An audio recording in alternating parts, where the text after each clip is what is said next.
Welcome everyone to our evening session on Advancing Holocaust Studies, Words Have Power. And I'm very pleased to be joined by two very distinguished and well-published scholars and teachers of the Holocaust. This evening, Dr. Carol Rittner and Dr. John Roth. And tonight, the focus of the presentation is their book that was published earlier this year called Advancing Holocaust Studies. And I have to say that it's very appropriate that two people with such a long experience in this field are thinking about where we are today with Holocaust education. What have we accomplished so far? Where have we succeeded? Where have we failed? What's the relevance of Holocaust education in a time of rising anti-democratic sentiment and hate crimes, a time of extremism, hate, and denial? So these are some of the questions that the book ponders, and tonight John and Carol will be talking about their ideas, both in the book and beyond what's in the book about this topic.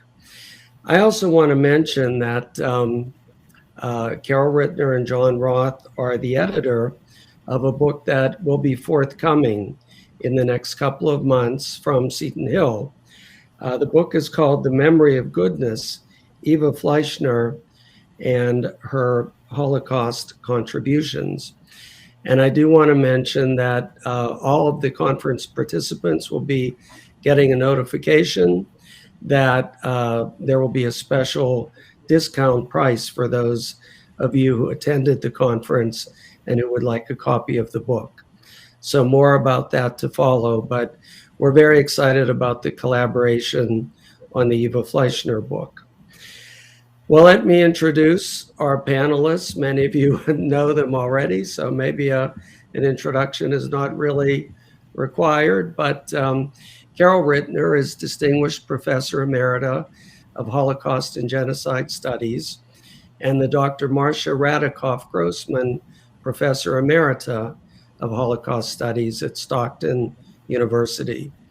Her books are many, but they include The Holocaust in the Christian World, Reflections on the Past, Challenges for the Future, and the book titled Women, the Holocaust and Genocide, which Dr. Rittner edited for Seton Hill. It's the compilation of the proceedings of our previous academic conference. And by the way, Carol Rittner will also be editing this year's conference proceedings as well, I'm happy to say.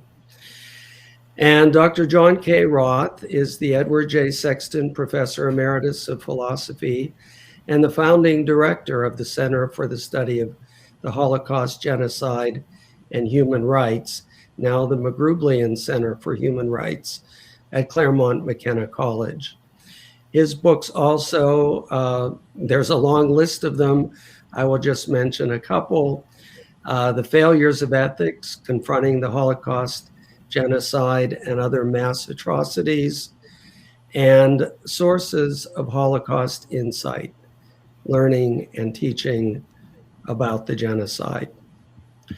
And so I want to welcome you both this evening. I'm looking forward to a really stimulating and enlightening session. And let me just remind everyone in the audience to please go ahead and write your questions in the chat area. And when the presentations are through, we'll start the discussion. So if you have any questions as we're going along, please do share your questions and I will pose them after the presentations. So Dr. Rittner, would you like to get us started? Okay, thanks very much, Jim, for that very nice introduction. And I'm delighted to be able to be part of this program, which I've been listening in on all of the presentations, and it's been terrific. I mean, You know how exhausting Zoom and all of that can be. But I was just saying to Jim before we started that I like this, what shall I say, structure on my video screen. So in any event, thanks very much. Thanks for joining us this evening. I agreed to start us off. We may have a third person, Bob Ericksen. He's on the West Coast, I think, and perhaps he has his time mixed up a bit. In any event, I said I would start us off, and I don't want to just repeat what I wrote in my essay, Words Matter. You can find that in the book that John and I edited. Here it is. Routledge published this book, Advancing Holocaust Studies, about a year ago. So because I don't want to just repeat what I said there, what follows are what I'm calling random thoughts on democracy, extremism, words, and education. My hope is that what I have to say will contribute a response to the question, in what ways and to what extent can Holocaust studies, can Holocaust education, shed light on the present threats to democracy and equality posed by neo-fascists and neo-fascism today? I hope, and I know, I don't have to just hope, I know you'll be ready to jump in with your questions and comments once Jim Paharic opens the session for discussion. So first, just a general word about advancing Holocaust studies, the book John and I edited. The book contains 13 essays by prominent Holocaust scholars who reflect on what drew them to the field of Holocaust studies, how the field has grown, what relevance it has now, and the hopes and predictions for how Holocaust studies may develop in the future. The essays in the book are both personal and scholarly. And let me just say that scholars have an easier time with the scholarly and a more difficult time with the personal. But through urging and encouraging and nudging, we got everybody to really try to treat both the personal and the scholarly in their essays. Let me give you just one example of a person who we had quite a back and forth with her on personal, but how do you incorporate the personal in a scholarly essay? And she did a terrific job. And I'm referring to Devorah Dwork, whose essay, Holocaust Studies, A Compass, I think is just extremely insightful. She is, as many of you know, a historian who is the director of the Center for the Study of Holocaust, Genocide, and Crimes Against Humanity at the Graduate Center of the City College of New York. She used to be at Clark University for many years. And she writes that the Holocaust, the history she researches, ponders, and teaches, shapes her outlook, her everyday choices, her teaching philosophy, her social activism. The Holocaust even frames how she interprets the daily news and how she votes. Her essay, like the essays written by the other scholars, people like Wendy Lauer, for example, Jonathan Petropoulos, Bob Ericksen, Rob Ventresca, Devorah Dwork's essay, like their essays, provides a glimpse into the influences that have affected her approach to Holocaust studies and to Holocaust itself. And as I said, what John and I tried to do with this project of advancing Holocaust studies was to urge these well-known scholars to confront questions such as, why do I do the work that I do? researching and teaching about the Holocaust? Does this work, to which I've devoted my life and my career, make any difference in the world? And given that Holocaust studies, much less Holocaust education, hasn't prevented genocide, it hasn't stopped rising nationalism and anti-Semitism, it hasn't prevented refugee and environmental crises or human rights abuses in our world, why continue? Why not just call it quits? These are provocative questions, and the responses they elicited from these scholar teachers are thought-provoking for sure. So if you have time, I urge you to get a copy from your library and peruse some of these essays. Now, as for myself, for more than 40 years, I've been teaching undergraduate and graduate students in person and now online about the Holocaust, about the state-sponsored systematic persecution and murder of Jews by Nazi Germany and its collaborators between 1933 and 1945.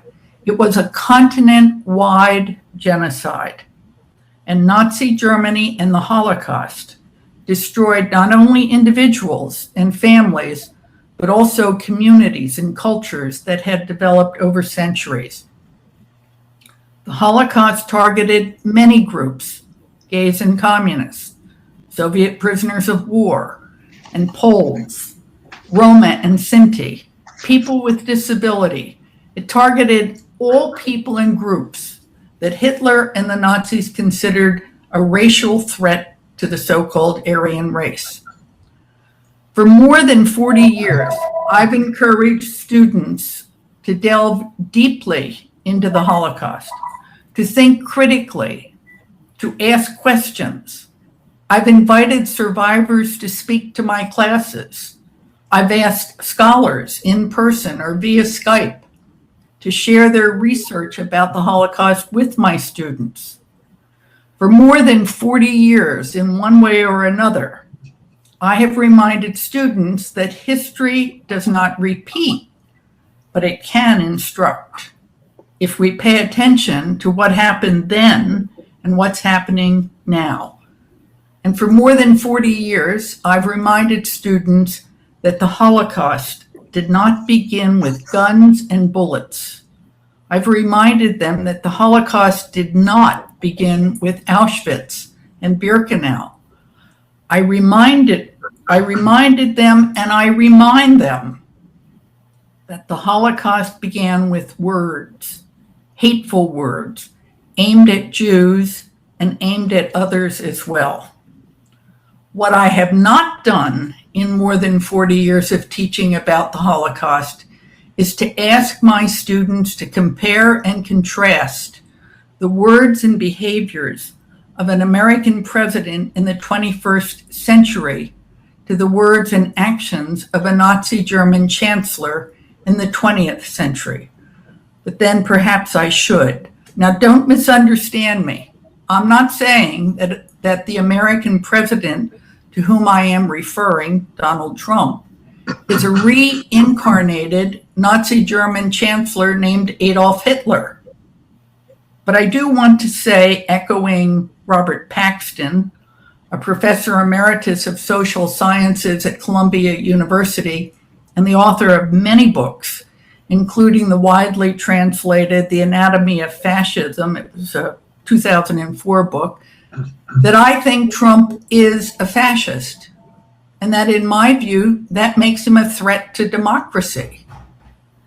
In an opinion piece published in the New York Times, Paul Krugman wrote that democracies used to collapse suddenly, with tanks rolling noisily toward the presidential palace.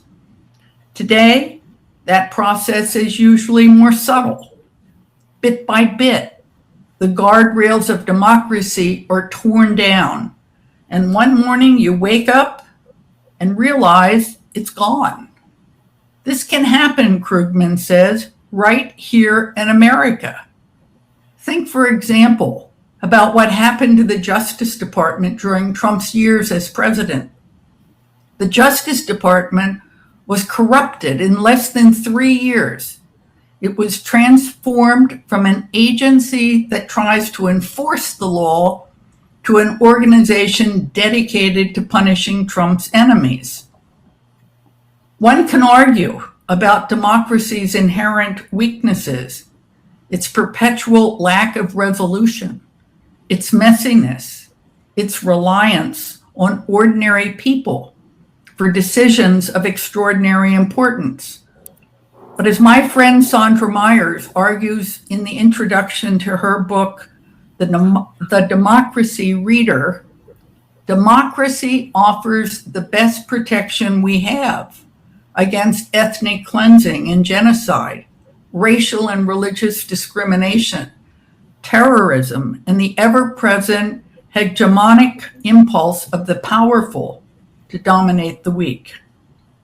Although Trump and what one might call Trumpism differ in important ways from historical fascist and fascism, for example, Trump's relation to the world of business, and while the circumstances in the United States of America during Donald Trump's time in office were and are different from what they were during Adolf Hitler's years as chancellor in Nazi Germany, consider that Trump mastered electronic media like Twitter and won the support of America's largest television chain, Fox News. Hitler was among the first political leaders in the 20th century to master radio, and both Hitler and Trump understood the deep dissatisfaction of parts of society for traditional leaders and institutions, and they both knew how to exploit a widespread fear of national division and decline. They knew how to encourage anger and use it to their advantage. Like Hitler, Trump knew how to pose as an effective bulwark against what he characterized as an advancing left. For Hitler, it was communism. For Trump, it was immigrants and feared cultural forms like feminism, black power, and gay rights.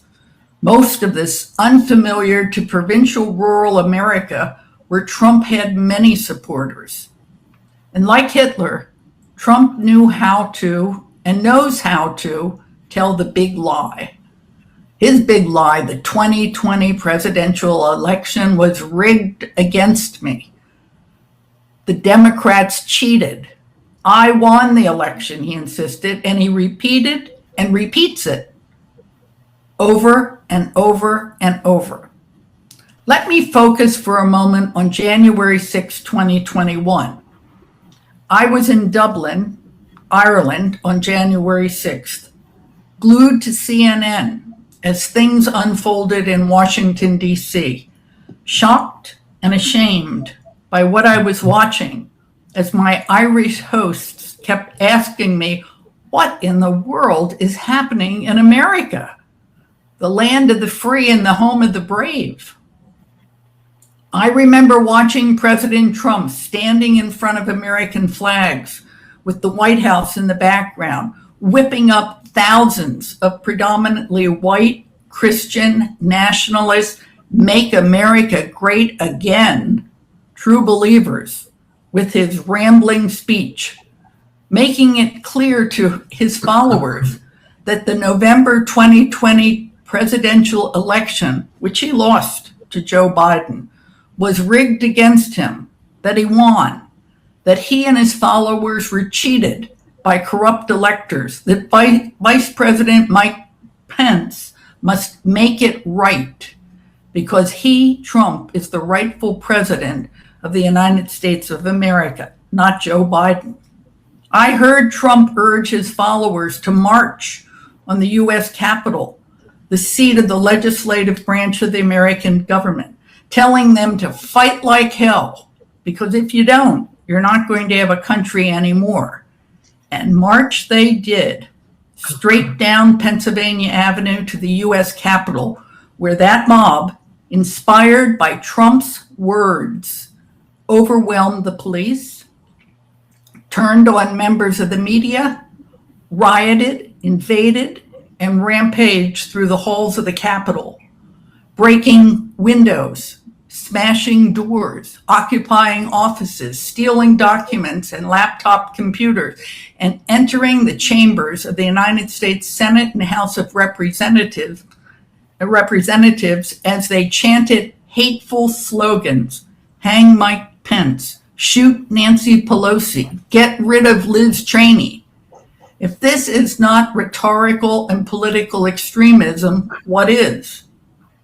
The Vice President of the United States, leaders of Congress from both political parties, all the senators and the members of the House of Representatives, as well as staff members, had to be whisked from the congressional chambers and taken to safe places where they had to hide in order to be protected from the mob. There were 4 deaths and innumerable injuries. It took hours before the Capitol was resecured by the Washington Metropolitan Police, Capitol Police, and the National Guard. How can I not be reminded of Hitler and his Nazi thugs when I think about Donald J. Trump, his political allies, and his faithful followers on that January day in Washington, D.C.? During the 1920s and 30s and into the 40s, it was Adolf Hitler and the Nazis who created a climate conducive to brutality in Germany. During the years 2015 up to today, November 8th, 2021, it's Trump and his MAGA followers who are creating a climate conducive to brutality in this country. It Can Happen Here is a book by Alex Hinton that was mentioned this morning that I think we should maybe all read. Better to be prepared than caught unaware. When teaching about the Holocaust, one of the most important things we can do is draw our students' attention to the importance of words. Words are what we human beings have to express our deepest beliefs and our highest aspirations.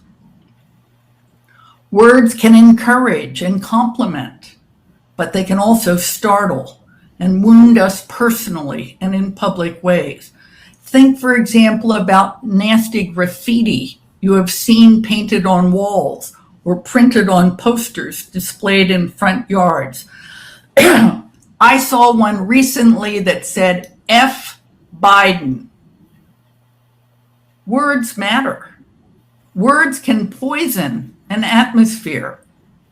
Words can stir up and anger people. Words mattered during the Nazi era, and words matter today. That old children's rhyme, sticks and stones can break my bones, but words can never hurt me, is not true. Words can hurt. Words do hurt. When a president of the United States uses his bully pulpit, uses mass media and social media to denigrate and demean individuals and groups he despises, words are dangerous, even life-threatening. This is why Elie Wiesel often said, be careful with words. Words matter. Words can kill. Can the Holocaust provide a template for understanding and confronting extremism today? When we teach about the Holocaust, we should not only teach about facts and figures or about historical context and recent or age-old ethnic, religious, or national conflicts, important as all of that may be. We also must raise ethical questions, explore the human capacity for selfishness, as well as the human capacity for compassion. We should raise questions about the human capacity to both do evil and resist evil. In doing so, we can help students confront questions like how ordinary human beings, people presumably raised to distinguish right from wrong, people with families of their own, people who say they love their parents, their spouses, their children, their friends, and their relatives, that we can come to understand in some measure how they came to participate in the vicious slaughter of powerless men, women, and children. What kind of Holocaust education can prepare people in a democratic society to do more than simply know about the Holocaust, but when faced with genocide, empower them to stop genocide? Of course, I cannot definitively answer that question, but here's one suggestion I have. The story of Cain and Abel. The story of Cain and Abel is a story that is at the heart of Jewish and Christian ethics. God's question to Cain in the Hebrew scriptures, the Old Testament, where is Abel your brother, is still relevant today, as is Cain's response to God. Am I my brother's, my sister's keeper? How we answer that question has everything to do with how we, each one of us, accept responsibility in our world and for our world today. I know that Donald Trump is no longer the president of the United States, but he still exerts a lot of influence over his followers. He goads his followers with his words, infecting people with prejudice toward, even hatred for the other, immigrants, refugees, political opponents, supporters of gun control, the media, among others. For sure, I think the Holocaust can provide a template for understanding and confronting extremism today. As Timothy Snyder says, history does not repeat, but it does instruct. Let's pay attention for democracy's present and future well-being and for our own. Thank you. Thank you, Carol. Thanks very much for that thought-provoking lecture. And by the way, let me just remind everyone again to please, if you have any comments or questions during our presentations, be sure to enter them into the chat. I'm sure we'll have a lot to talk about after these presentations. So thank you again. And I just want to mention that the third member of our panel has now joined us. So Bob, let me introduce you. I'll give you the formal introduction that I was going to do at the beginning. Robert P. Ericksen is the Kurt Meyer Chair of Holocaust Studies Emeritus at Pacific Lutheran University. He published Theologians Under Hitler, Gerhard Kittel, Paul Althus, and Emanuel Hirsch in 1985. This was made into a film in 2005. He also wrote Complicity in the Holocaust, Churches and Universities in Nazi Germany, and co-edited with Susanne Herschel, Betrayal, German Churches in the Holocaust. He's co-editor with Bernard Levinson of The Betrayal of the Humanities, The Transformation of the University During the Third Reich, to be published by Indiana University Press next year. And that's just a small snippet of Robert's publication. So Robert, thank you for being with us. And I would like to turn now to your presentation. Thank you very much, Jim. And I apologize to all three of you who are on the screens today for showing up late. And that might have been a little predictable given my lesser familiarity with this mode. I retired before we started Zooming, and I Zoom occasionally, but I struggled a little bit to find the right link before I joined you. So I'm very sorry to miss your first words, Carol, and the introductions that Jim has given, but I'm very pleased to be with you. In fact, I am really pleased that for the first time I have a connection with Seton Hill, which has been working on Holocaust issues for so many years, so powerfully and for so many years. And of course, both Carol Rittner and John Roth are colleagues from a long way back, and they've been incredibly prolific. In fact, I think they are the two most prolific scholars, largely joined at the hip in book after book after book. And it's a remarkable contribution they have made to this field and to many, many libraries across the world. So thanks for the invitation to join you. Thanks for the chance to be here with you.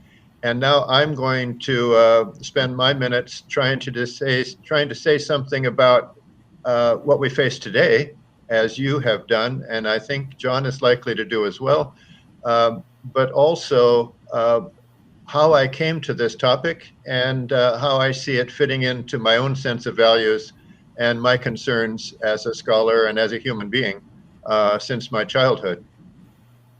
I am going to use a theme about the taboo of the name Adolf Hitler and the taboo of the word Nazi. During my lifetime, I have always felt that these are taboo words. So, for example, in 2002, I hosted a conference at Pacific Lutheran University. I invited scholars from all across Europe and also Israel who were associated with a journal that I've been working with for 30 some years now, Kirchliche Zeitgeschichte, Contemporary Church History. And at this session, with a number of important presentations, including one by Susanna Heschel, my colleague and even then a major scholar in Holocaust studies, as we had these sessions at Pacific Lutheran University, there were picketers outside our main hall, and they were carrying neo-Nazi signs. Hitler didn't go far enough, things like that. And our European guests were just shocked.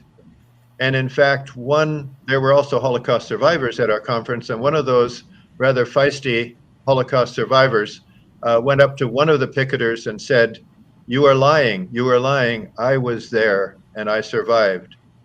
And he is in fact a survivor of one of the death camps. This happened almost 20 years ago. And it happened in a context, by the way, I also gave lectures around the state of Washington for the Washington Humanities Association, and I would periodically run into forums where when I walked outside of the hall, there would be pamphlets on the windshields. In fact, Idaho and Washington State, to a lesser extent, are known for neo-Nazis. And their activities. And this goes back to the 1980s and 1990s in Idaho and Washington. And it wasn't really a surprise that there would be kooks there to picket, to put out flyers. But it was also true that for virtually everyone in the community and in those sessions, they were regarded as kooks. They are way outside the norm. They're way outside the mainstream. They're unacceptable, and they're also describing an absolutely laughable historical claim that there was no Holocaust, that Hitler didn't murder the Jews, although often enough, just like in that particular set of pickets that I saw 20 years ago, they often say, and he didn't kill enough. He didn't kill enough of the Jews. So there's a little contradiction there. In any case, I agree with what you were saying, Carol, and some of the early things I heard about at the conference today, and that is that, and we all know by reading a newspaper or watching television news, the idea that Hitler is a taboo topic, or that the word Nazi is a taboo topic, that is disappearing in today's America. And we'll talk about that more perhaps a bit later. But I would like to now talk about what I considered the sort of pure history of the confined history of the Holocaust, which I've devoted my life to pretty much for 40 to 50 years. And I'm going to mention a couple of the way stations on that path. My wife and my dog just came in the lower stairs, and I think you will not hear my dog again. I'm not sure if you heard that bark. But anyway, Luna might want to hear what I have to say, but usually it's when I have a treat in my hand. In 1977, I published my first article. It was on a theologian named Gerhard Kittel, and some of you will know the name. He was a remarkably important New Testament scholar in Germany. And he also, in 1933, gave a lecture in Germany after Hitler came to power called Die Judenfrage, the Jewish question. And from 1933 to 1945, Gerhard Kittel was a member of the Nazi Party, a thoroughgoing supporter of the Nazi regime. And in 1943 and 1944, he was praising Adolf Hitler along with the Christian church for putting Jews in their place and controlling the Jewish menace. This is a phenomenal career for a man who is to this day a world-known theologian. He's known because he was the founding editor of the Theological Dictionary of the New Testament.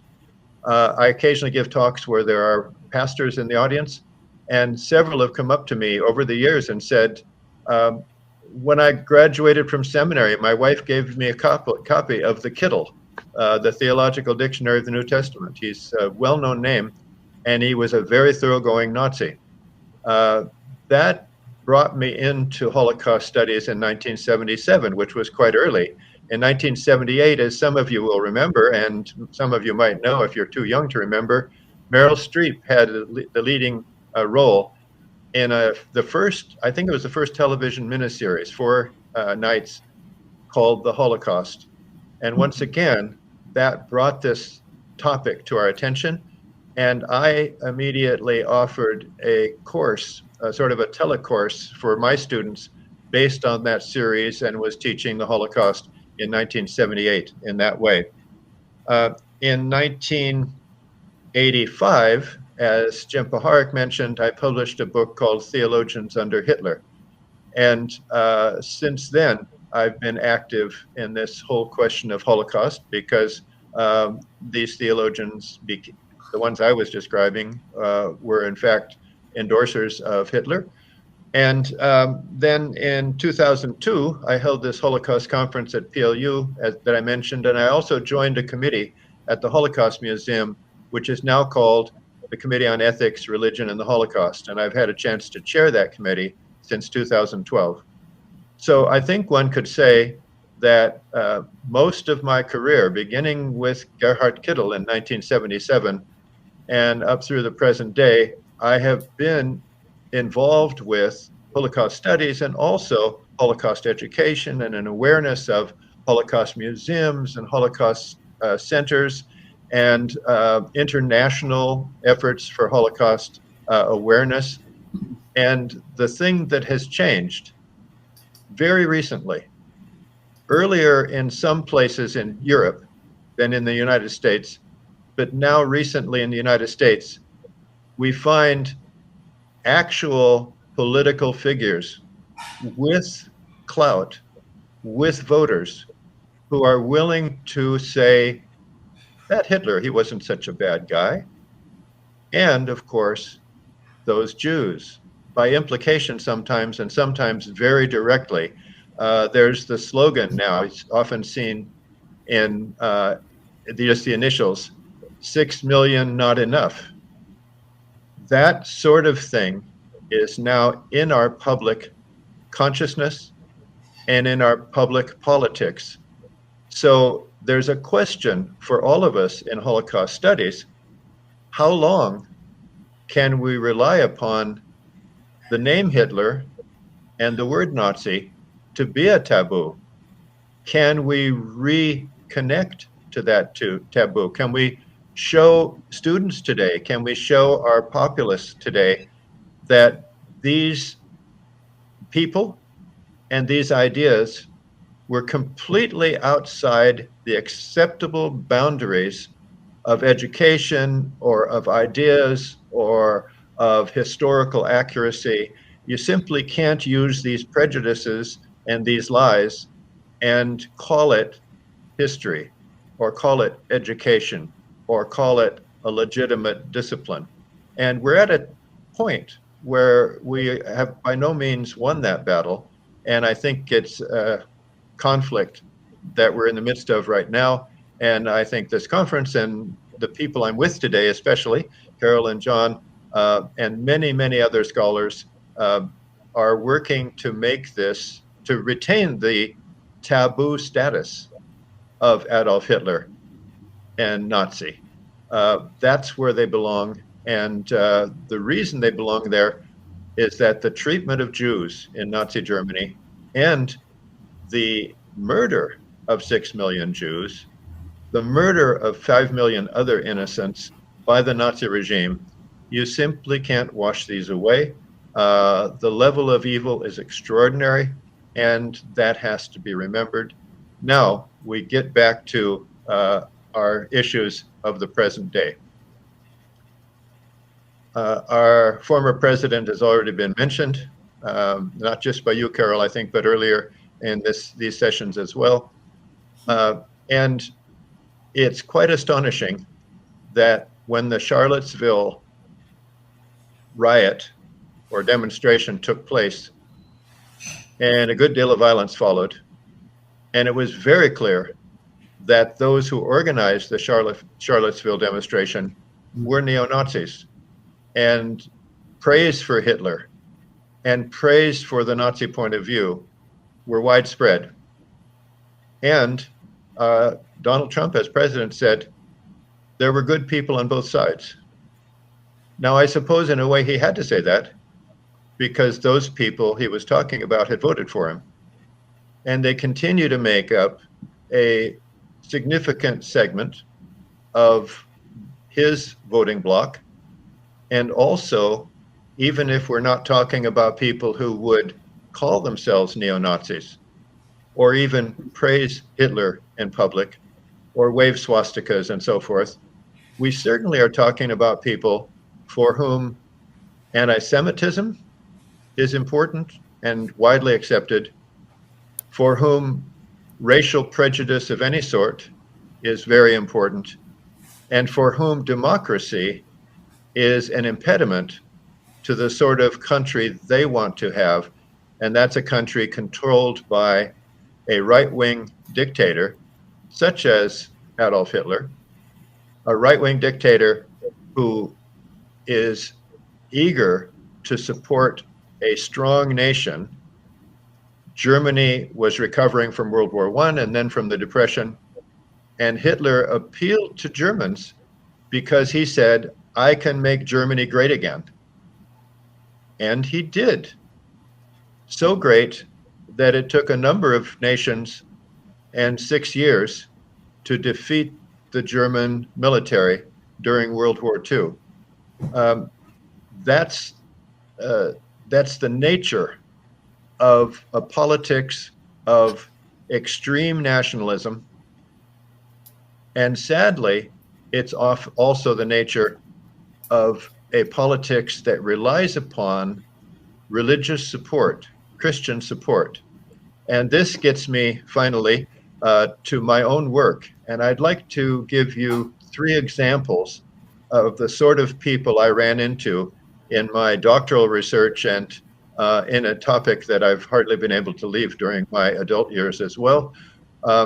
And I do need to give a little bit of a preliminary to this because I can remember very distinctly on a Sunday afternoon in 1971 when I was preparing my application to a PhD program at the London School of Economics, which is where I ended up and completed my degree. And I was describing the topic I would like to research. My theme was theologians in Nazi Germany.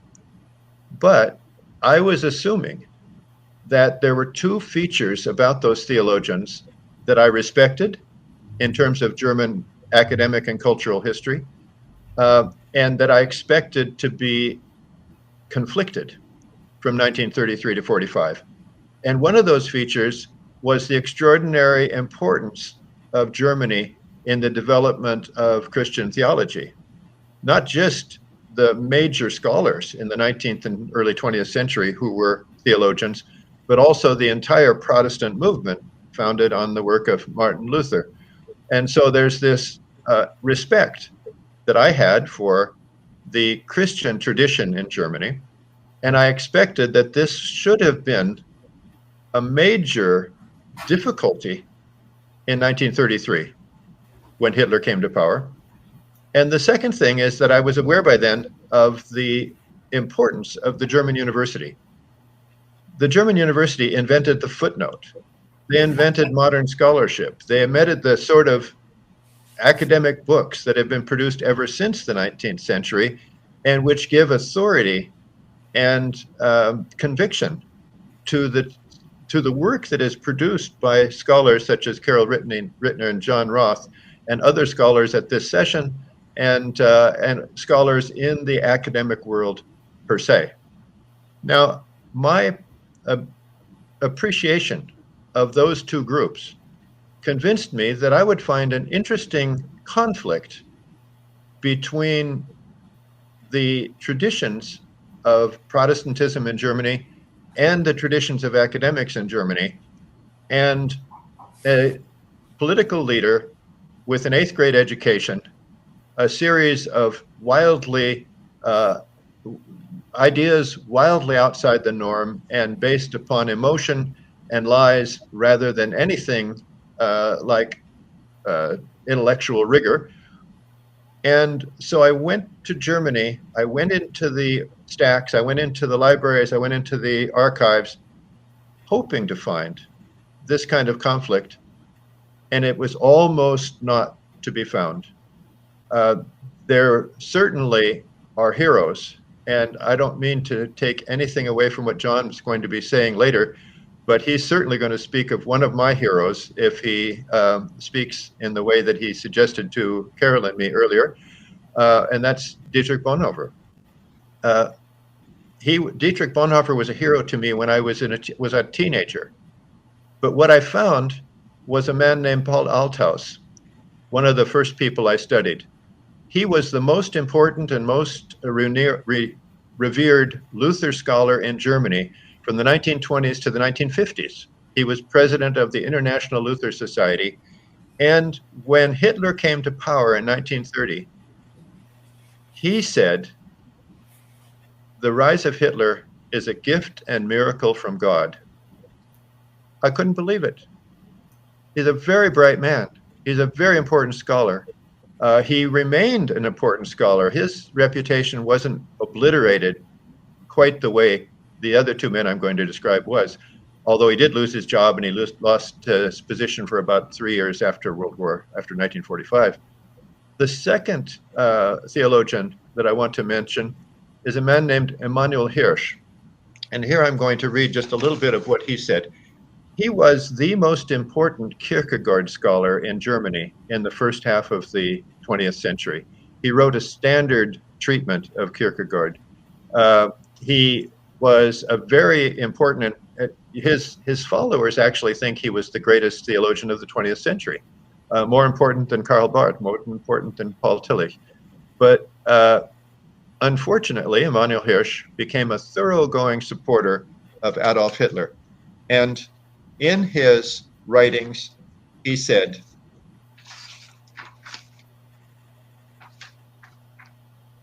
"All of us who stand in the present moment of our folk experience, for all of us it is a sunrise of divine goodness after endless dark years of wrath and misery."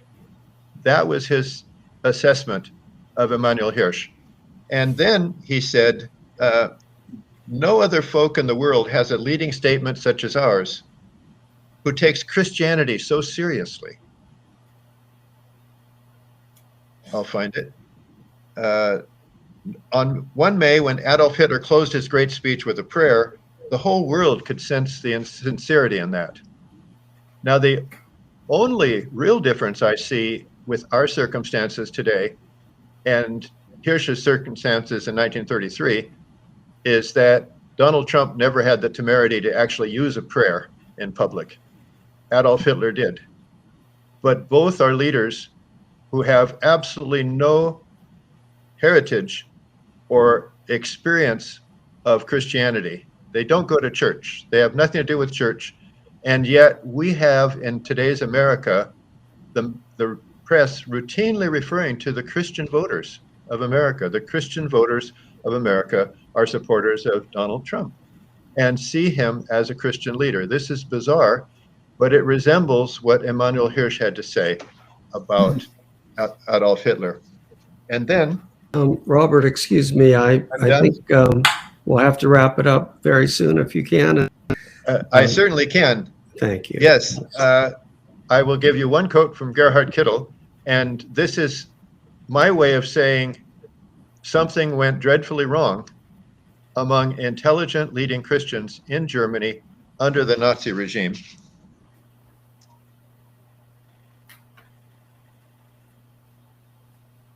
It is not a question of whether individual Jews are respectable or disrespectable, a question of whether they are unjustly ruined, not a question of individual Jews, but of the Jewish folk, and therefore, whoever wants to get to the root of the Jewish question must first ask, what shall become of the individual Jews? And Gerhard Kittel said that in 1933, and he devoted the next 12 years with research arguing why the Jews needed to be controlled. And after he knew they were being murdered, he said Adolf Hitler and the Christian church are the twin pedestals holding up German culture. He said that in 1944. Thank you. Thank you, Robert. I really appreciate that. Sorry to rush you a little bit at the end, but oh, no problem. Thanks for doing it. Yes, no, it's really disturbing when you hear about intellectuals being seduced by Nazism and by authoritarianism. And again, that's a lesson for us today to ponder. So thank you for that very much. And last but not least, we'll hear from John Roth. John, please go ahead. Thank you, Jim. I want to begin by saying that you could call me odd. I am a white American Christian philosopher who has studied, written, and taught about the Holocaust for 50 years. That identity led me to work with Carol Rittner and Bob Ericksen and others to produce the book called Advancing Holocaust Studies, assessing the successes and shortcomings of Holocaust research and education. The book has 3 parts. Part 1 focused on what we call journeys, part 2 on challenges, and the third part on prospects. Each part begins with a brief introduction. Part 3 asks, what are we doing, and assesses the prospects for Holocaust studies and education.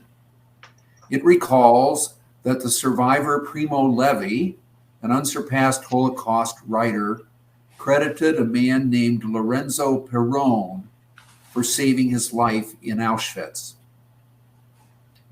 Not a Jew, but an Italian civilian, Lorenzo, a skilled bricklayer, was officially a voluntary worker helping to build the industrial plant that the Germans were constructing near Auschwitz. After meeting Levi in late June 1944, as they labored at the construction site, Lorenzo decided to help his fellow Italian, although it was a crime with grave consequences for Lorenzo even to speak to an Auschwitz prisoner.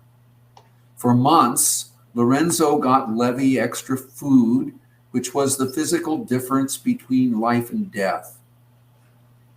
I believe that I owe it to Lorenzo if I am alive today, Levi would write, underscoring that Lorenzo's help meant much more than food alone. What also sustained him was Lorenzo, as Levi put it, constantly reminded me by his presence, by his natural and plain manner of being good, that a just world still existed outside ours, something and someone still pure and whole, not corrupt, not savage, unconnected to hatred and fear. Something difficult to define, said Levy, a remote possibility of good, but for which it was worth surviving. When liberation came, Levy lost track of Lorenzo, but later he became determined to find out what had happened to his life-saving friend. They reconnected in Italy after the war, but soon Lorenzo died. Levy's recollections of him are memorable.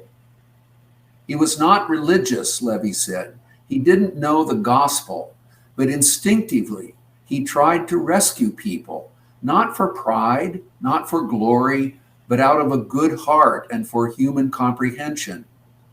He asked me once in very laconic words, "Why are we in the world if not to help each other?" At one of their post-war meetings, Levy learned that he was not the only Auschwitz prisoner whom Lorenzo had helped, but Levy's friend had rarely told that story. In Lorenzo's view, wrote Levy, we are in the world to do good, not to boast of it. When Lorenzo told Levy that we are in this world to do good, was Lorenzo naive and gullible? Was he stupid? Holocaust scholars and educators should hope not, because we think we are helping and doing good. But we should not be too optimistic about our hope, at least not in the United States in November of 2021. That conviction intensified for me on the evening of October 21st, just a few weeks ago, as I heard MSNBC's Brian Williams interview with the novelist and political activist Don Winslow. If I gave you the following, said Williams to Winslow, if you can picture the face of a clock, and if midnight is the end of our democracy, what time is it right now? Winslow responded, 11. Williams's nightly newscast is called the 11th hour. If the United States is in the 11th hour of a severely threatened democracy whose flourishing cannot be taken for granted, then what are the journeys that Holocaust studies and education must take to make credible stands against the challenges that could end our American democracy when the clock strikes 12? The Holocaust is a warning, has been said many times before, but now that imperative has renewed urgency. In our times, the Holocaust warns about big, repeated lies, conspiracy theories, disrespect for evidence and truth, and failing to understand that words matter. Absent lies and liars, especially big lies and liars with power, the Holocaust could not have happened. The Nazis' racist anti-Semitism rested on falsehoods. Nazi power arose because Hitler and his followers bogusly insisted that Germany's defeat in World War I resulted from a conspiratorial stab in the back. Nazi propaganda overrode contrary evidence as fake news, and Hitler's vows to destroy the Jews, who were portrayed as lethal viruses in the body politic, were not taken nearly seriously enough.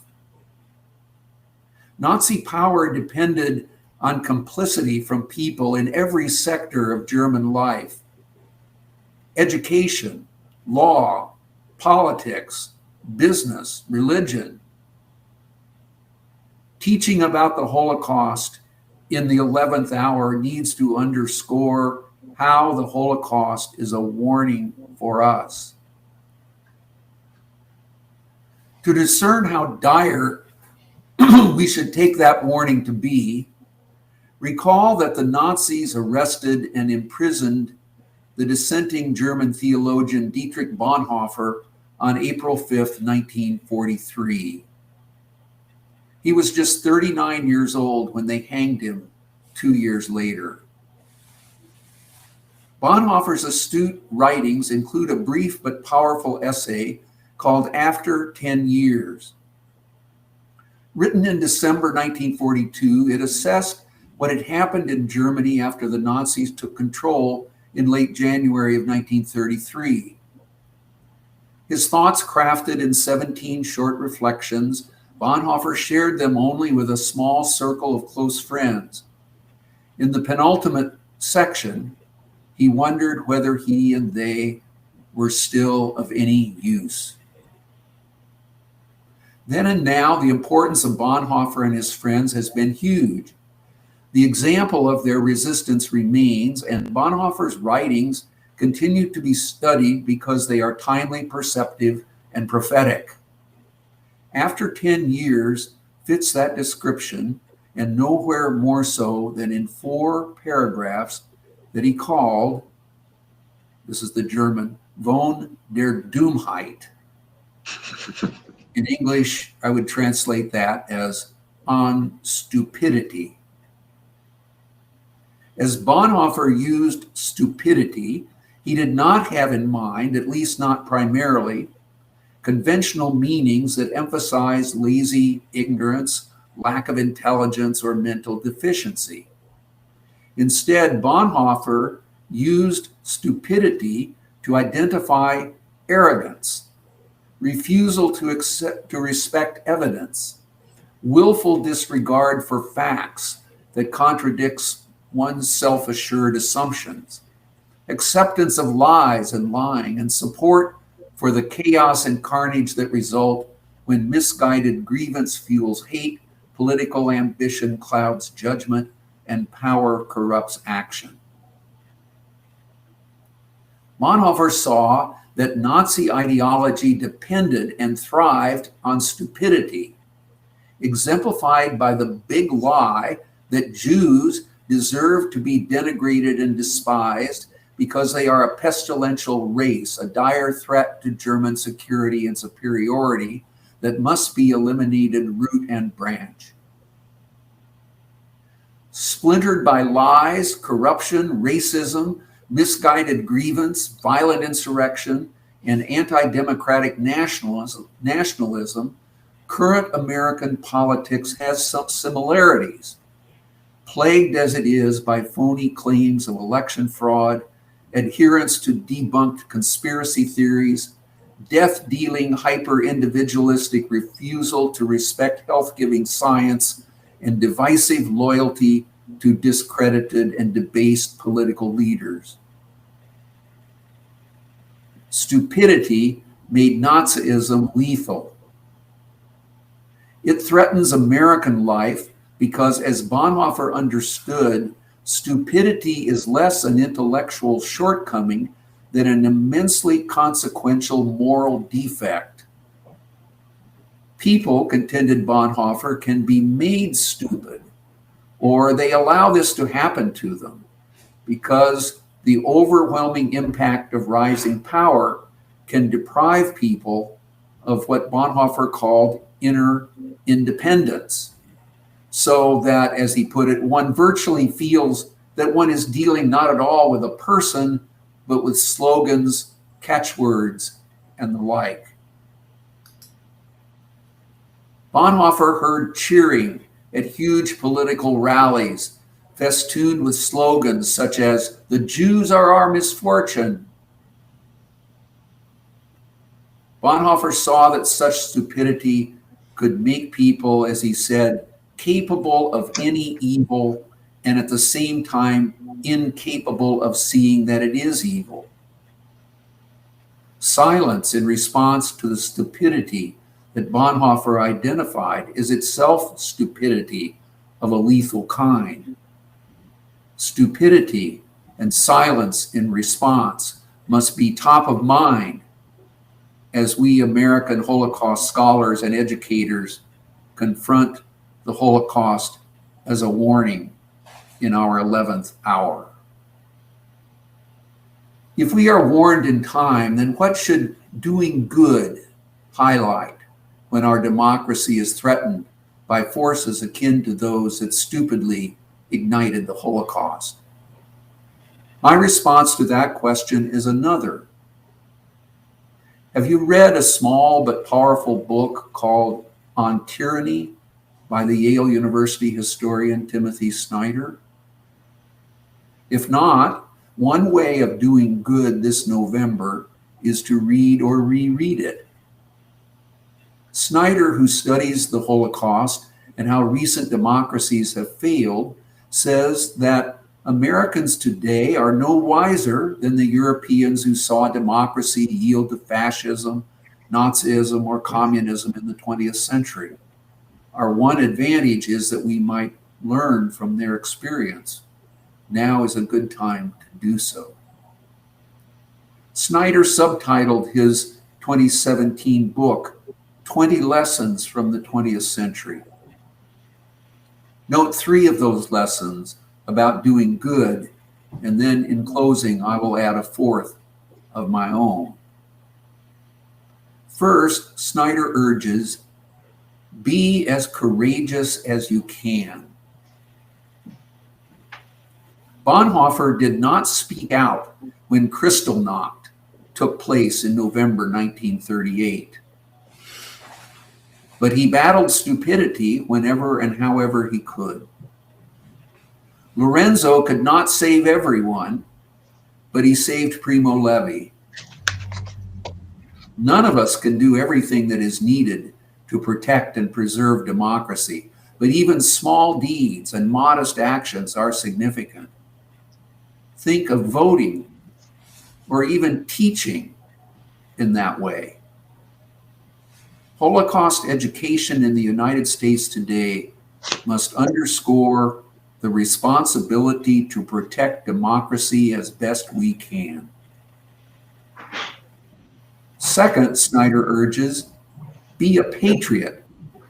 Set a good example of what America means for the generations to come.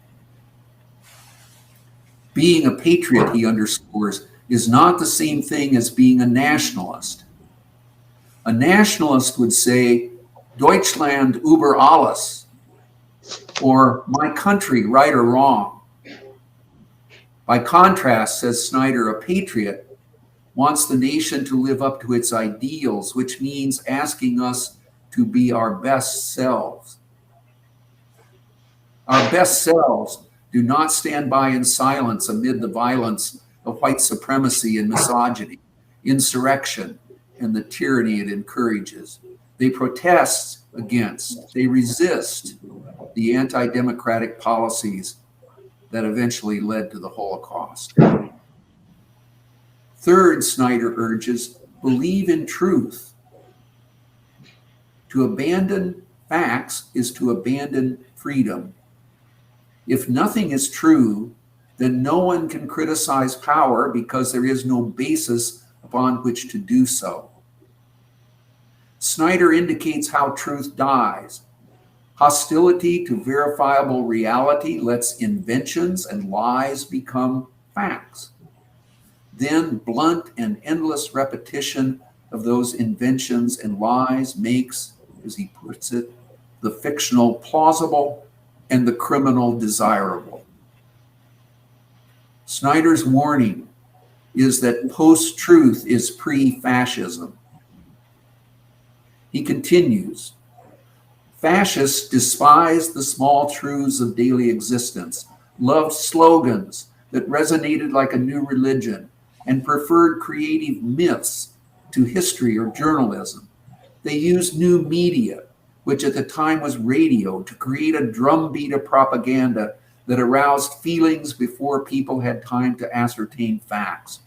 And now as then, many people confused faith in a hugely flawed leader with truth about the world we all share. The Holocaust happened not only because the Nazis abandoned truth, but also because so many other people aided and abetted them by their silence.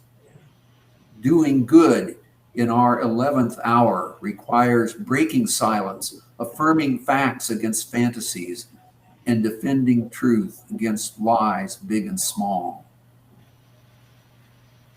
Finally, I urge that doing good, especially advancing Holocaust studies and education in the United States in 2021 and beyond, depends on taking nothing good for granted. So quickly and in such devastating ways, the Holocaust swept away what is right and just, good and true. Doing good in our American times requires us Holocaust educators to stand with Dietrich Bonhoeffer, Primo Levi's life-saving friend Lorenzo, and Timothy Snyder as patriots who believe in truth and resist stupidity, taking nothing good for granted and acting as courageously as we can. If that is what we are doing, we will help to save our country. Thank you, John. Thank you very much. And thanks to all of you. John, you mentioned the importance of being courageous.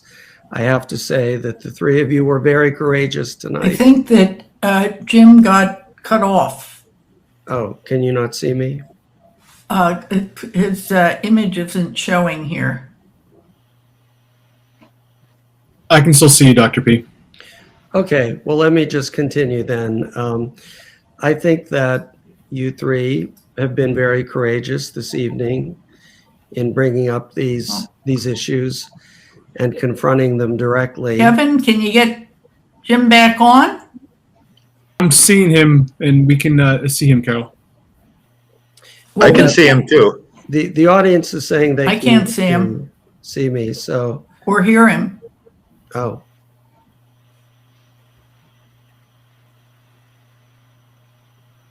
Yeah, I'm sorry, Carol. I'm not sure what's going on there, but let me just make some final comments and say that, again, you all. Well, maybe we can just moderate it ourselves. If I don't see any questions in the chat. Carol, Dr. P is actually speaking.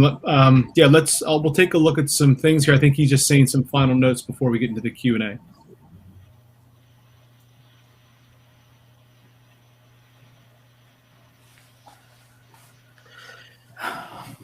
Yes. So in any case, I think that it's important that we do establish the parallels between the past and the present, and you've all done that for us.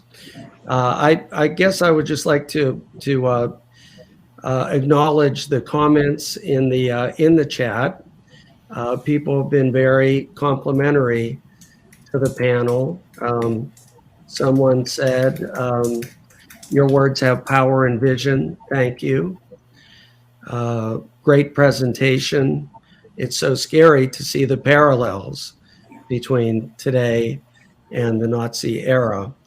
And so the audience has been very appreciative of what you three have done this evening. And again, there are some specific comments also in the chat that you can each read. But let me throw out a general question. John, can you hear me okay? John Roth? Yes? Yes. Yes. And Bob Ericksen, you can hear me? I can hear you, yes. All right, then. So one of my questions would be, you both focused on the situation primarily in the United States today. And in some ways, that's the hardest thing to do, because it's hard to be a prophet in your own country. You know, this is what we're most entrenched in, and it's hard for us to see it clearly. We really have to step back and try to be objective to see historical parallels as they apply to us.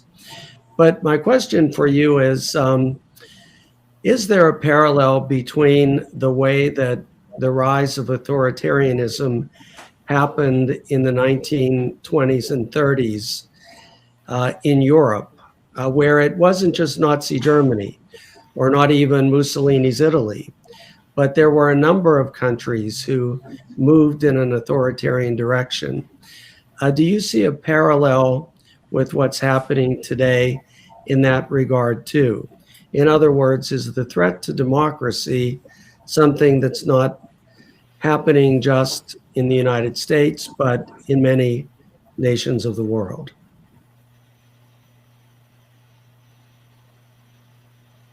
John, do you want to go first, or shall I say something? Well, I'll make a start. I would say, I'll say yes, Jim, of course. I think there are parallels going on here.